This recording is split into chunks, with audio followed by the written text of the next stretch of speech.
ಎಲ್ರಿಗೂ ನಮಸ್ಕಾರ. Welcome back to Sandhya Shetty's kitchen. ಇವತ್ತಿನ ವಿಡಿಯೋದಲ್ಲಿ ರುಚಿಯಾಗಿರುವಂಥ ಒಂದು ಚಿಕನ್ ಫ್ರೈ ರೆಸಿಪಿನ ಶೇರ್ ಮಾಡ್ತಾ ಇದ್ದೀನಿ. ಈ ಥರ ಚಿಕನ್ ಫ್ರೈ ಮಾಡಿದ್ರೆ ಚಿಕನ್ ಫ್ರೈ ಸ್ವಲ್ಪನೂ ಖಾರ ಆಗೋದಿಲ್ಲ, ಕಲರು ಚೆನ್ನಾಗಿ ಬರುತ್ತೆ ಮತ್ತು ರುಚಿ ಕೂಡ ಪರ್ಫೆಕ್ಟಾಗಿ ಬರುತ್ತೆ. ಈಸಿಯಾಗಿ ಮಾಡ್ಕೊಳ್ಬೋದು. ರೆಸಿಪಿ ಕೂಡ ಸಿಂಪಲ್ ಆಗಿದೆ.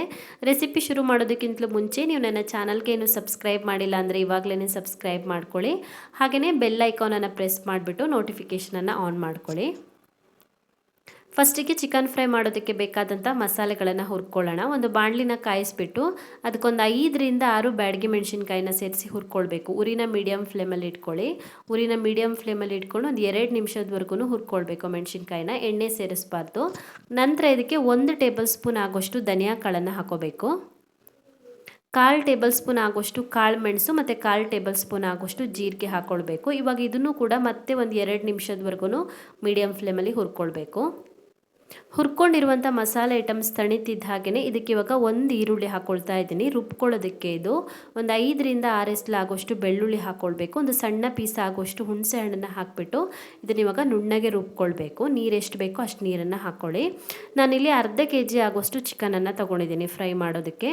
ಇವಾಗ ಚಿಕನ್ಗೆ ನಾವು ರುಬ್ಕೊಂಡಿರುವಂಥ ಮಸಾಲೆನ ಸೇರಿಸ್ಬಿಟ್ಟು ಮ್ಯಾರಿನೇಟ್ ಮಾಡ್ಕೊಳ್ಳೋಣ. ಸೊ ನಾನು ಮಸಾಲೆನ ಆಲ್ರೆಡಿ ರುಬ್ಬಿಟ್ಕೊಂಡಿದ್ದೆ. ಮಸಾಲೆನ ಸೇರಿಸ್ಬಿಟ್ಟು ರುಚಿಗೆ ತಕ್ಕಷ್ಟು ಉಪ್ಪನ್ನು ಹಾಕ್ಕೊಂಡ್ಬಿಟ್ಟು 1/4 ಚಮಚ ಆಗೋಷ್ಟು ಅರಿಶಿನ ಪುಡಿ ಹಾಕಿಬಿಟ್ಟು ಇದನ್ನ ಇವಾಗ ಚೆನ್ನಾಗಿ ಮಿಕ್ಸ್ ಮಾಡಿಬಿಟ್ಟು ಒಂದು ಅರ್ಧ ಗಂಟೆ ಆದ್ರೂ ಮ್ಯಾರಿನೇಟ್ ಮಾಡ್ಕೊಳ್ಬೇಕು. ಮಸಾಲೆ ಚೆನ್ನಾಗಿ ಹಿಡಿಬೇಕು ಚಿಕನ್ಗೆ. ಒಂದು ಅರ್ಧ ಗಂಟೆ ಮ್ಯಾರಿನೇಟ್ ಮಾಡೋದಕ್ಕೆ ಇಟ್ಬಿಡೋಣ. ಚಿಕನ್ ಚೆನ್ನಾಗಿ ಮ್ಯಾರಿನೇಟ್ ಆದ ನಂತರ ಒಂದು ಬಾಣಲಿನ ಕಾಯಿಸಿ ಅದಕ್ಕೆ 4ರಿಂದ 5 ಟೇಬಲ್ ಸ್ಪೂನ್ ಆಗೋಷ್ಟು ಎಣ್ಣೆ ಹಾಕೋಬೇಕು. ಎಣ್ಣೆ ಚೆನ್ನಾಗಿ ಕಾದ ನಂತರ ನಾವು ಮ್ಯಾರಿನೇಟ್ ಮಾಡಿ ಇಟ್ಕೊಂಡಿರುವಂಥ ಚಿಕನ್ ಪೀಸ್ಗಳನ್ನು ಸೇರಿಸ್ಕೊಳ್ಳೋಣ. ಚಿಕನನ್ನು ಸೇರಿಸ್ಬಿಟ್ಟು ಸ್ವಲ್ಪ ಹೊತ್ತು ಚಿಕನನ್ನು ಎಣ್ಣೆಯಲ್ಲಿ ಓಪನಲ್ಲಿ ಇಟ್ಬಿಟ್ಟು ಫ್ರೈ ಮಾಡ್ಕೊಳ್ಬೇಕು. ಒಂದು 5 ನಿಮಿಷದವರೆಗೂ ಇದೇ ರೀತಿಯಾಗಿ ಫ್ರೈ ಮಾಡ್ಕೊಳ್ಬೇಕು. ಹೈ ಫ್ಲೇಮಲ್ಲಿ ಇಟ್ಕೊಳ್ಳಿ. ಹೈ ಫ್ಲೇಮಲ್ಲಿ ಒಂದು 5 ನಿಮಿಷ ಫ್ರೈ ಮಾಡ್ಕೊಳ್ಬೇಕು.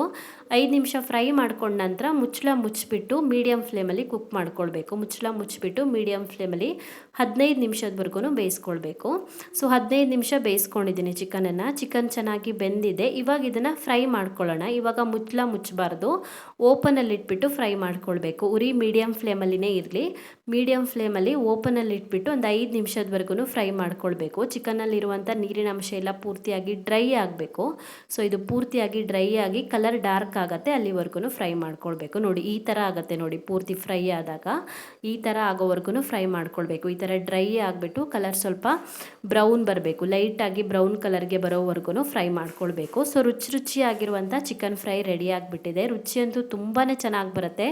ಸೊ ನಾವಿಲ್ಲಿ ಬ್ಯಾಡಗಿ ಮೆಣಸಿನ್ಕಾಯಿ ಹಾಕಿರೋದ್ರಿಂದ ಸ್ವಲ್ಪನೂ ಖಾರ ಆಗೋದಿಲ್ಲ ಮತ್ತು ಕಲರ್ ಕೂಡ ಡಾರ್ಕ್ ಆಗಿ ಚೆನ್ನಾಗಿ ಬರುತ್ತೆ. ನೀವು ಕೂಡ ಒಂದ್ಸಲ ಈ ಥರ ಚಿಕನ್ ಫ್ರೈನ ಟ್ರೈ ಮಾಡಿ. ಸೊ ಇವತ್ತು ಹಾಕಿರುವಂಥ ಈ ರುಚಿಯಾಗಿರುವಂಥ ಚಿಕನ್ ಫ್ರೈ ರೆಸಿಪಿ ನಿಮಗೆ ಇಷ್ಟ ಆಗಿದ್ದರೆ ವಿಡಿಯೋಗೊಂದು ಲೈಕ್ ಕೊಡಿ, ಕಮೆಂಟಲ್ಲಿ ತಿಳಿಸಿ ಹೇಗಿದೆ ಅಂತ. ಇನ್ನೂ ಹೆಚ್ಚಿನ ವಿಡಿಯೋಗಳಿಗೆ ನನ್ನ ಯೂಟ್ಯೂಬ್ ಚಾನಲನ್ನು ಸಬ್ಸ್ಕ್ರೈಬ್ ಮಾಡ್ಕೊಳ್ಳೋದನ್ನು ಮರಿಬೇಡಿ.